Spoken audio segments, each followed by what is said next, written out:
going to tell you why breaking up with somebody in your 30s is actually a really good thing. I am somebody who has had three breakups in my 30s, so I have definitely got some stuff to say on this. One was my marriage, and two were medium to long-term relationships.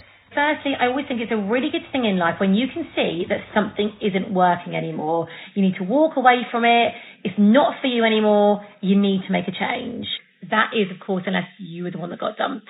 And one of my experiences, I got dumped. So in that case, you have no choice. But still, you can decide what happens after that. So many people stay in unhappy relationships for so many different reasons. Financial, being scared of being by themselves, being scared of what people will say, being scared of what their family will say, guilt, kids, all those kind of things. So if you can walk away from something with your head held high, I think it's a good thing. Also, you get to decide who you want to be.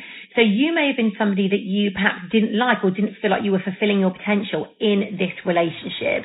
Now that you're single, it gives you a chance to look at yourself, look at what you want to do, look at who you want to be, and look at where you want to go. You will really get to know yourself better than you have ever got to know yourself. I feel like in your 30s, especially as a woman, that is when you really kind of get to know who you are. There is nothing like getting to know who you are after a breakup, whether you called it or they called it. It's very confronting. So use this time to get to know yourself. What a terrible piece of advice. This woman has had 3 serious relationships, a failed marriage, and 2 long-term relationships. Who knows how many more she's not even mentioning? She's been left more than once. She has a divorce, a child, and 2 men have already walked away from her.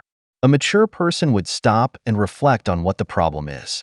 But instead of taking responsibility, she'd rather go find herself, which, in other words, means staying single and living it up.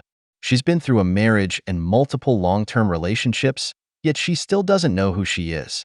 Well, my friend, you've hit the wall, and the wall doesn't forgive.